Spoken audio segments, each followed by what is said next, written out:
Well, welcome to this week's edition of ZoeTV. We have a great show for you with great guests. Today we're going to be talking to our very own Pastor Joel, our pastor of the Community of Faith, and he's going to be talking to us a little bit about what's coming up in the university and how his role plays out as the spiritual pillar director. And so great conversation to come. And then we have as our resident profile, Hazel Powell. Hazel Powell. Hazel Powell's one of the OG, yes, original beta testers. She's an original Zoe-life. She's an original Zoe-life beta tester. Yes. And her story is inspirational. Yeah, it is.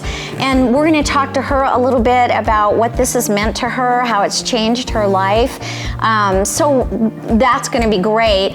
Today we also have recipes from Jake. And this starts a 4-week series of recipes that will end up being a meal at the end of the week, a dish of its own, and for you guys to enjoy and possibly invite some friends over for. So that'll be great. Steve's got some tips, some exercise tips that you can do in your own home.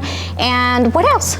I think that we're going to have a show that's not only inspirational and informative, it's going to leave our viewer wanting to run down to the Performance Yes. Center and sign up for Joel's lecture series. That's right. And the spiritual C.S. Lewis programming that we have coming, and go get Hazel Powell's autograph. There you go. I think it's going to be great. So stay tuned. Hello friends. Today we are going to be making a cilantro lime vinaigrette.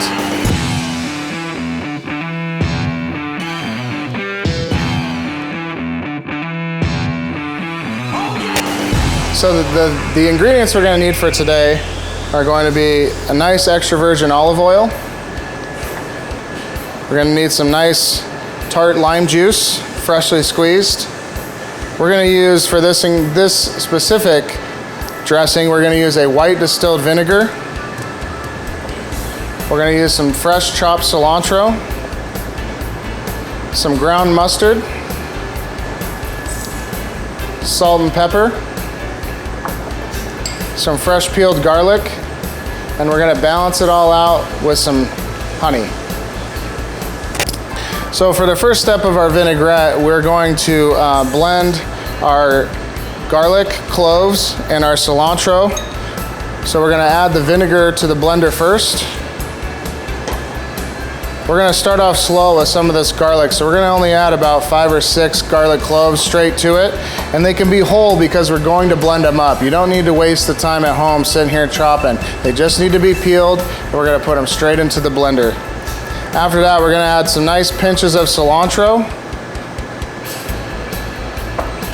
A little bit, we'll do a little pinch of that dry mustard.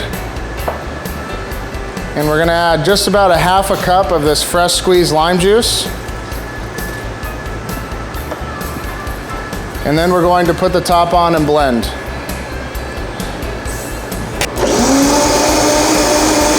So as you can see now, everything is pretty much blending up to a nice puree.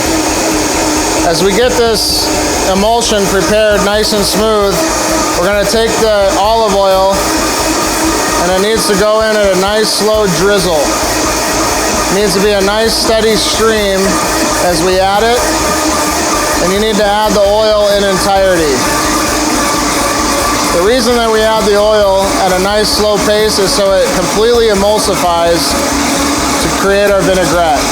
As you can see, it's starting to really firm up now. And this vinaigrette you can hold for about 3 to 4 days. It'll end up making about 4 cups. So for the last step, we're going to add some of that honey so we can balance out some of that tart lime, fresh squeezed lime juice.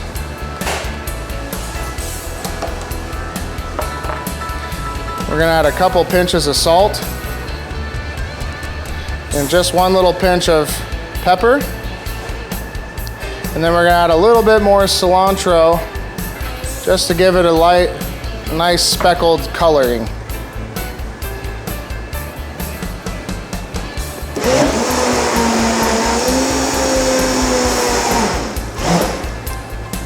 So cilantro lime vinaigrette is one of those dressings that you can kind of use, that's very versatile. You can use it year round. It's great for all kinds of different salads.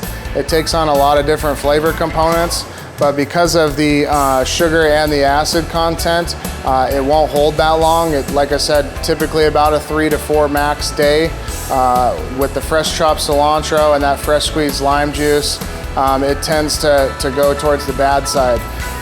The point of the emulsion and adding that oil in there slow is to really make sure that that dressing binds together. If you just go and pour that oil in there right off the top, it's not going to hold. It'll be like when you go to that grocery store and you see those bottles, how they've already separated. Still a good dressing, you still shake that bottle up, but the real point is to really bind that up so it's one dressing and it's all a unified flavor that can add to your salad.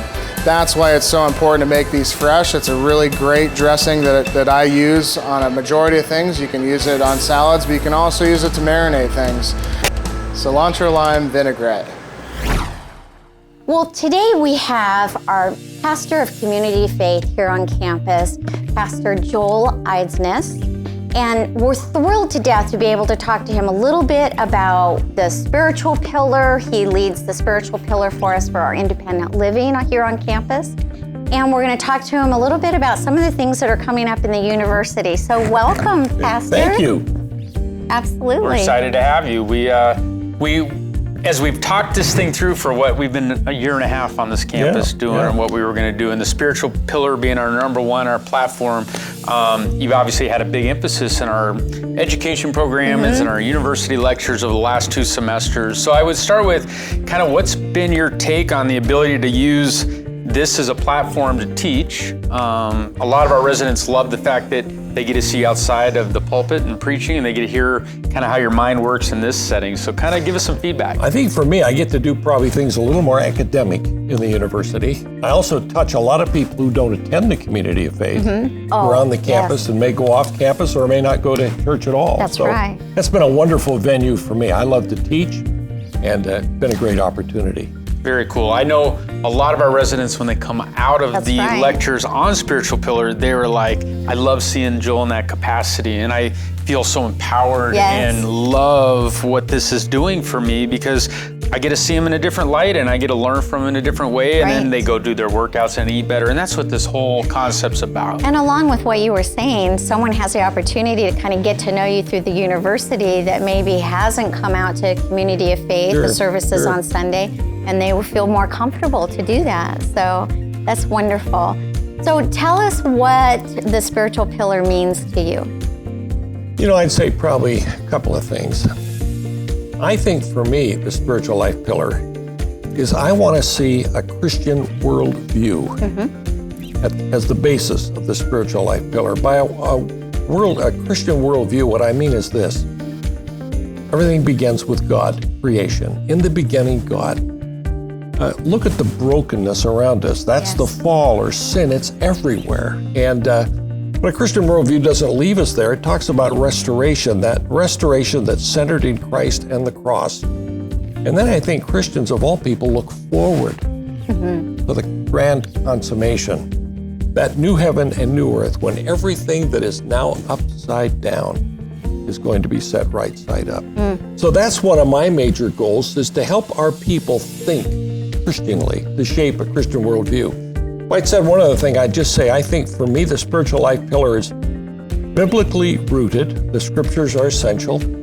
It's Christologically centered. That is, it centers in Jesus, his life, his death, his resurrection, and it's missionally focused. In other words, we're not just there to learn. We have some purpose after to put into practice what we learned and to serve in numerous ways. So that's kind of what I see as the focus of the spiritual life pillar. Very cool. And that goes right into how we tie the pillars together, and how the spiritual pillar is going to start working with the vocational pillar, and having that little ZoeLife army that has been brought up through that spiritual foundation bleed into what they work with you and your team and executing over the walls or on campus in the vocational pillar. So I think that's a cool combination. So tell everybody how it feels to be the pastor of Community of Faith. Well, you know what? Good for me. I'm 80 years old. I think to still be No one would ever know that. to still be productive and to be able to utilize my gifts. We retired when I was 66. We did interim work all over the country, Florida, Boston, Michigan, California. But we got to an age where we just couldn't take all of our bedding and all of the books and all of our dishes and just keep 2 homes going all the time. Right. And that's when this opportunity came along. So it gives me a chance at this stage in life to still do what God has gifted me to do. And so just love it. We've come to love the old folks. I said when I first got a chance to come here, I said to my wife, I don't want to go there. A bunch of old people. After we'd been here 3 months, we fell in love with the people. And then Sharon said to me, Joel, we have met the old folks. They is us. So get over it. So it's been just a wonderful fit for me at this juncture of life. That's super cool. Well, you have some really exciting things coming up in the university. So why don't you tell us a little bit about that? We're going to do 2 lecture series this winter and spring. We're going to do a lecture series on C.S. Lewis. I've asked one of my friends, Steve Beard, who's the senior pastor at Mountain View Presbyterian Church in Scottsdale. Oh, nice. His specialty is C.S. Lewis, and he's going to come and do 5 lectures for us on C.S. Lewis. He's going to start with C.S. Lewis, his life and times. He's going to do the problem of good and evil, and he's going to deal with some of the books that, like the problem of pain and grief observed, both deal with the problem of good and evil. Then he's going to deal with heaven and hell. One of my favorites, C.S. Lewis, is The Great Divorce, and I think the community's favorite, Screwtape Letters, both deal with that. Then he's going to take imagination of fantasy, The Chronicles of Narnia, and then he's going to conclude the series with C.S. Lewis, the apologist. And by apologist, I don't mean he's apologizing for the Christian faith. He's defending the Christian faith, and he's going to deal with mere Christianity and the abolition of man. And I've read that latter book probably 2 to 3 times. I still don't fully understand it. And I'm hoping that Lewis or that Beard can kind of put the cookies on the lower shelf so I can grasp what that book is all about. But that's where we're headed. And C.S. Lewis, I think, is strategic for numerous reasons, but one of the reasons, I think he's more read following his death than he was before his death. Oh, I agree with you. That's the mark of a great literary giant. Right. Absolutely. Well, I can tell you that we have some space available to do those classes. So if you haven't registered, please call the Performance Center, come down, because of all the lectures that are in the curriculum for the catalog for spring. We have 47 of them. Those are the most sold right now. But we have some space left. So if you're interested, and if you have a friend that you think would really benefit from this series, and if there's availability, I would definitely check it out. Yeah, reach out, because we've already had some interest from over the walls calling and saying, hey, we caught wind of this series, can we come? And we always like that to expose what we're doing over the walls of Glencroft and bring that warming, spiritual vibe, to the outside public. So. And then in April, Chaplain Stan Flores is going to do 3 lectures on connecting with God, and I won't give that away. But he's really excited about that. He's really excited all the time. He's a great communicator. He has a lot of enthusiasm and passion. Absolutely. So we love that. Well, thank you so much for being on the show today, My Pastor pleasure. Joel. We really enjoyed having you. Great. Thanks for all you guys are doing. You're the Thank best. you. So blessings on you. Thank you.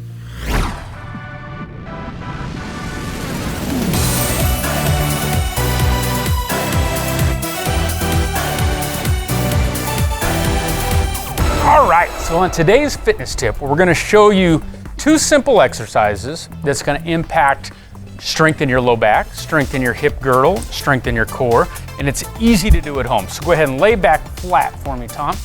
Okay, the first move we're going to have is bend those knees for me, set those feet flat on the deck. Okay, good. Now, what we're looking for, and whether you're our first day candidate down here in the Performance Center and you're doing this on the table, everybody learns this on day 1 because it's an important exercise for your hips, your core, your low back, your glutes, hamstrings, everything is activated. So, biggest thing, your knees apart slightly, okay, kind of right in alignment with your toes. For Tom, I like to have his elbows up. It's okay to have your arms down, okay, to your side, but elbows up, gets it so the only thing working is his low back and his core. Okay, so this looks great. Now, Tom, what I'm gonna have you do is lift your hips off this floor as high as you can. Now I'm gonna have him hold it there for 3 seconds. We call this pelvis lift, okay? So he's lifting, he's squeezing his butt, he's squeezing his core, everything is engaged. 3 seconds, drop and breathe. Then we're gonna do it again. So nice and high, lift, squeeze everything you got, tight, tight, tight, drop and breathe, okay? Do it again. We're gonna go a couple more. Now, our participants in here try to get about 3 sets of 20. It's a great warm-up move. Again, a lot of your first timers, this will wear them out, and that's okay. But lifting, holding, and being super square, hold it there for a little bit longer. What I don't like is you get tired is to have one side dip down or compensate for the other. Our goal is if you wore a belt buckle, it is facing straight up to the sky or to your ceiling. Don't let your hips rotate, okay? So our goal is up and square, 3 seconds, drop and breathe, okay? So again, that's pelvis lift. That's gonna lead us right into the next exercise. So pelvis lift followed always by elephant, okay? Elephant's one of my favorite exercises. What Tom's gonna do is he's gonna transition to hands down, lift his butt up just like we did. Pelvis lift is kind of the precursor to the elephant. Now you can see his hips are high, just where we did on pelvis lift. Now go ahead, Tom, make that leg go. So this leg of his, that's like a trunk of an elephant. His goal is this hip stays up in alignment, his belt buckle squared up to the ceiling, and now this hamstring on this left side is fully engaged as this leg is working on full range of motion. So he's not hitting the floor, he's coming up, he's keeping this knee straight, and this hip flexor right here on this side is full contraction strengthening, while this hamstring is full contraction squeezing. Most people, go ahead and relax, Grody. When they start this exercise, they go through a little transition in their body where things start cramping, and that's normal. So if you tried this at home and you got a cramp on that bent leg, perfectly normal. You just gotta breathe, breathe, and breathe. Make sure you're drinking a lot of water and don't overdo it. Do 2 sets and then try the other one. So Grody, let's do the other leg so we can see the difference. So bend it, butt up, okay, make this leg go. And obviously we want equal number on both sides. So he would do 10 or 15 and then alternate to the other side. For Tom in the facility, we usually do 5 sets of 15 per leg, meaning we do about 75 to 100 on each leg on this elephant. So pelvis lift to get him going, we did 3 sets of 20, precursor to this move right here. Elephant is one of the best ones we can give you. I hope you try it at home. If you cramp, continue to breathe, drink a lot of water. We are so lucky to be joined by Hazel Powell. That's right. Hazel, I mean, every week I love everybody that comes on, but Hazel is Beta 1. Yes. One of the original ZoeLife members. Even before it was ZoeLife, we didn't know what we were, right? We just started. We just said, you want to work on your balance? You want to get a little stronger? You want to work on your breathing? I asked you if you could teach me how to walk without having to go into a wheelchair. That's right. That was our only goal. Yeah, and that was I remember January that. 2nd. It was Hazel that wanted to go shopping, right? You wanted to be able to go shopping with your daughter. I went shopping without my daughter. Yes. With my daughters. Yes. Without my cane and walking. Yes, I remember Don't that. jump to the end. Let's go back to the beginning. All right, I gave it away. I know, that's all right. It's hard not to. I mean, look at her. I know, she's adorable. Okay, so Hazel, if we backtrack to last January, not where we are now in this month, but a year ago of this month, what were your expectations going into the workout program, into Beta 1? What were you, trying to accomplish for yourself personally, but like what was your overall goal? I was wanting to be able to walk without having a lot of assistance and to keep my independence. Because my next step would have been the wheelchair. Yeah. That's right. And I didn't want it. No. But that's a lot of our residents out there. Absolutely, yeah. When they walk down, they're like, my goal right now is to stay in independent living as long as I can. I don't want to go down the other road until I have to. And so if there's a way that I can work on myself emotionally, physically, so I can push that at bay as long as I can, that's the goal. So I think that resonates with a lot of the viewers, what you're saying. That's true. So let me ask you the question that I love asking everybody that we have on the show, and that is, how different do you feel today than you did over a year ago before you started the program? I would say I'm about a 75% better than I was before. That's amazing. Because I was really having a lot of health problems and just not able to do much. Right. Do you feel like your stamina has increased? It has. Do you feel like your balance is a little bit better? My balance is better whenever I have trouble with my balance occasionally. And I still have my walker and my cane. But I use my walker to take my trash out or bring my groceries in. Sure. But the cane occasionally I do have to use because cloudy weather is bad on me. And Well, it's a little extra stability too. yeah, and it gives me the stability because I don't want to fall and Right. hurt the hip. Of course. So as we got through beta 1 and we started getting some of your testing and retesting going, getting those numbers, I think we were all very pleased at your progress and looked at how strong she got and her, like when we do our laps and there, how much feet she can cover in a certain amount of time. Everything progressed. But when the reality of being able to go to the mall and walk with your daughter, that's the real stuff, right? Like the data's great, it's good for us to tell the story, but the real tangible, low-hanging fruit is, man, I gotta spend time with my daughter that I wanted to do. So tell us how that played out or how that story ended. Well, how it ended, I still go shopping with my daughters. I change, if I go shopping, I sometimes have to rest the next day. But some days I have 3 or 4 days in a row that I'm going and doing something that Isn't that wonderful? it's great. Yes. And I don't have to worry about if I'm going to be able to get there or help. So do your girls comment on how much you've changed? I have my kids doing some of the exercises. Do that you? they do. Oh, that's great. That's a great story. Oh my goodness. He showed us how the first exercise he gave us was when we were sitting in a chair and we were standing up without holding on. Yes. So I have all my kids doing that. That's pretty cool. And how many children do you have? I have 5. 5 children, and girls and boys? I have 2 boys and 3 girls. Oh, what a great family. And how long have you lived here at Glen Creek? I've lived here since 2004. 2004. And were you from Arizona? No, I moved here from New Mexico in '69. Oh, okay. So I lived in Phoenix until my husband and I moved here in 2004 when he got sick. Oh my goodness. You've seen some big changes on this campus Yes, over the last couple years. and it's been they've all been great, but I think everybody should take the beta program. So tell us Definitely. this, as you finished in beta 1 and we started getting into that February, March, April timeline, you ended up getting a little sick. Yeah, I had Pneumonia, wasn't it? Bacterial pneumonia. bacterial pneumonia, Yes. and I was in the hospital in rehab for 6 weeks. And I was very, very weak. What did they tell you though? Had you not been working out? Well, I think if I hadn't been working out, I would not be here talking to you today. Because you built up your I built up my Strength and your- strength yeah. to go through that because that was the worst disease I've ever had. that's such a shame. Yeah.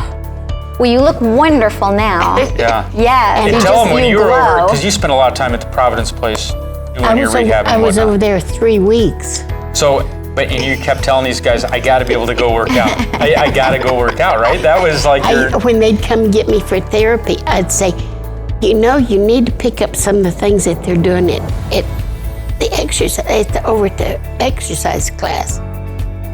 Well, we hadn't heard about it. So. Well, we changed Well, that from thankfully now. we changed that. Yes. So that's but that's the progression. That's We've gone right. from that moment of what are Yes. they doing? We don't know. Right. To that entire building is immersed in Zoe Yes. life right now, and That's they're good. going through their own beta Yes. and doing everything you're doing. And we own that in-house rehab Yeah, that's a big department change. as opposed to having someone from That's outside. That's great. So makes a big difference. Yeah, I'm taking therapy on Tuesdays and Thursdays. Oh, good. And she gives me something to do and I'll do it. Well, how'd you do that? I said, that's what I'm doing in my exercise. See how they complement each other, though? And- That's so important. It really is. She's so impressed with some of the things that I do. Aww. Well, one of the major things we did with her and still continue to do with her is work on her flexibility, and that's what's really helped her gait and her ability to get out and walk, is get that flexibility, because she's got some spine issues, some disc problems that, like everybody out there, and you and I both, like we all have our own personal issues. Of course. So we've had to work around them, right? We try to really customize and make it very specific to you. That's true. And we've been able to navigate you pretty good. And there's days that I have asthma, and I come over here to exercise, but I don't do maybe as many as I should every day, but I do exercise every day because that I'm supposed to exercise. It's the days I don't, I get very stiff. Yes, absolutely. So you do. You have to up, keep going. keep going. Yeah. So Good. Hazel, you're an inspiration. Look at that camera. Tell them again, everybody out there should be involved. Everybody on campus should be involved with the beta program. Sign up today. Hazel, thank you so much for being on the show. You are definitely I think an inspiration. It's a great thing. Aw, we thank love you. Oh Another my great gosh, show. I know. I loved it. I did too. I love every show Right. because this is kind of our baby. It is. But getting to talk to Hazel and get her experience. Yes. We've been lucky in our resident profiles to have a lot of beta ones that are Right. still with us, working out and working hard and get their perspective. But Hazel going through what she went Yes. through with that, bacterial pneumonia. Yes. And hearing the words from her doc, like, this was so devastating to your body had you not been in enough shape to withstand this assault on your body. It You would have may have maybe been a in it. different outcome. Yes. So to get that perspective, I mean, obviously, I got a special place in my heart for it because she just works her tail off Yes, down there. I know, she And does. she did say it on air, but as we were leaving, what did she Yes. say? She said, I've lived here since 2004, and ZoeLife in Beta 1 was the first thing I did from an activity standpoint or from a kind of outside the comfort zone of my apartment. the and going to entire eat. time she's lived here. From 04 That's to 18. amazing, yes. And she goes, still this day, she's not a big go to the activities and Ross and Right. stuff. It's just not her style.